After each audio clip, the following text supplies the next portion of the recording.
الحمد لله وكفى وسلام على عباده الذين اصطفى أما بعد فأعوذ بالله من الشيطان الرجيم بسم الله الرحمن الرحيم الله الذي خلقكم من ضعف ثم جعل من بعد ضعف قوة ثم جعل من بعد قوة ضعفا وشيبا يخلق ما يشاء وهو العليم القدير سبحان ربك رب العزة عما يصفون وسلام على المرسلين والحمد لله رب العالمين اللهم صل على سيدنا محمد وعلى آل سيدنا محمد وبارك وسلم اللهم صل على سيدنا محمد وعلى آل سيدنا محمد وبارك وسلم اللهم صل على سيدنا محمد وعلى آل سيدنا محمد وبارك وسلم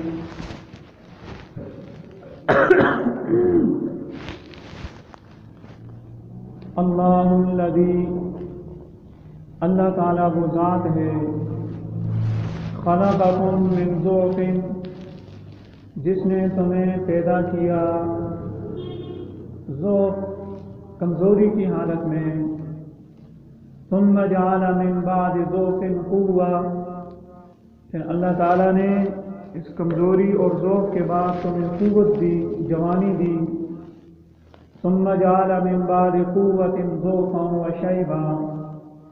پھر اس جوانی کے بعد اللہ تعالیٰ نے تمہیں بڑھاپا اور ضعف کمزوری دوبارہ دے دی اللہ تعالیٰ جو چاہتا ہے کرتا ہے بناتا ہے اور وہ علم والا قدرت والا ہے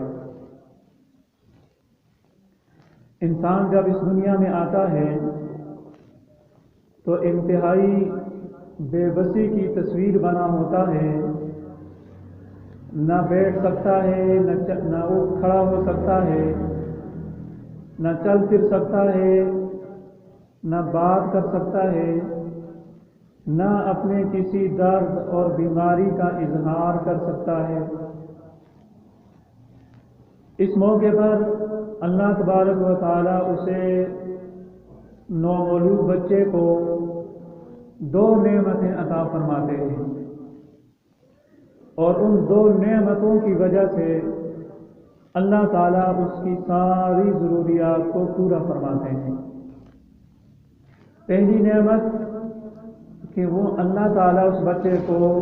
رونے کا سلیقہ عطا فرما دیتے ہیں بات نہیں کر سکتا چل پھر نہیں سکتا کھڑا نہیں ہو سکتا بیٹھ نہیں سکتا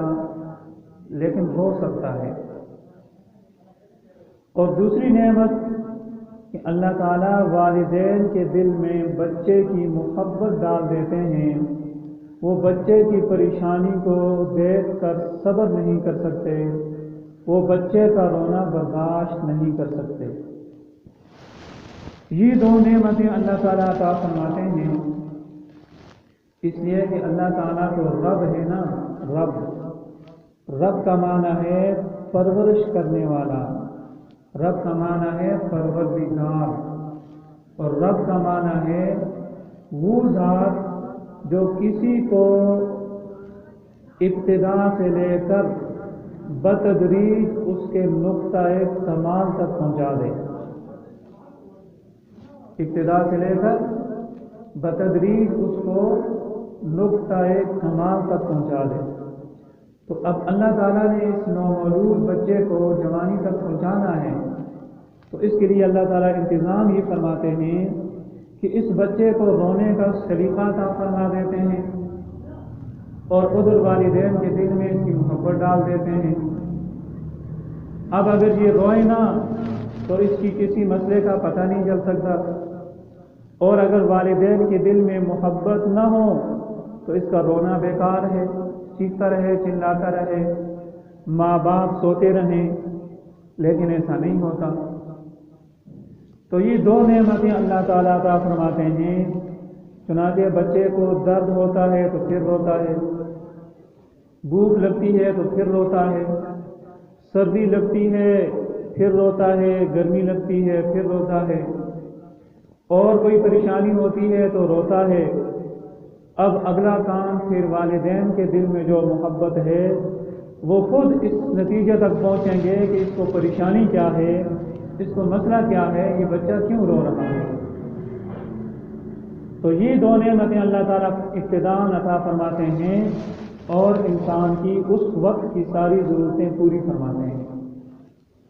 پھر جیسے جیسے دن گزرتے جاتے ہیں اللہ تعالیٰ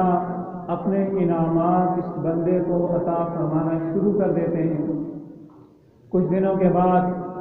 یہ بیٹھنے لگتا ہے، پھر کچھ اور دن گزرتے ہیں یہ کھڑا ہونے لگتا ہے، کچھ دن گزرتے ہیں پھر یہ چلنے کی کوشش کرتا ہے۔ اس طرح آہستہ آہستہ رفتہ رفتہ ایک وقت ایسا آتا ہے کہ یہ دوڑنا شروع کر دیتا ہے، اور پھر رونے کے بجائے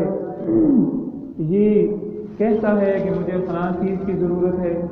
میری فلاں جگہ درد ہے، مجھے فلاں تکلیف ہے۔ تو پھر اللہ تعالیٰ اس کی ضرورتیں اس طرح پوری فرماتے ہیں۔ پھر جب کچھ اور دن گزرتے ہیں تو پھر اللہ تعالیٰ اس کے عقل اور شعور کی دولت عطا فرماتے ہیں۔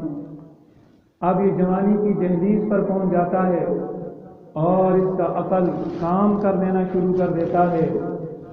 اور یہ اپنے گھریلو معاملات ہوں،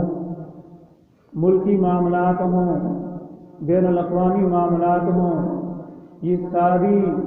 گتھیاں سلجھانے کی صلاحیت اس میں آ جاتی ہے، اس کے بازو میں قوت آ جاتی ہے۔ پھر اللہ تعالیٰ اس کو معاشرے میں ایک مقام دیتے ہیں، عزت دیتے ہیں، ہر ایک اس کو اچھی نظروں سے دیکھتا ہے اور اس کی جوانی پر فخر کرتا ہے اور اطمینان کا اظہار کرتا ہے۔ پھر اللہ تعالیٰ اس کو بیوی عطا فرماتے ہیں، بچے عطا فرماتے ہیں، گھر بار کی نعمت دیتے ہیں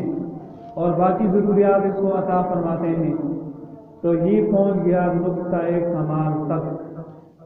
بچپن سے لے کر اب یہ نقطہ کمال تک پہنچ گیا۔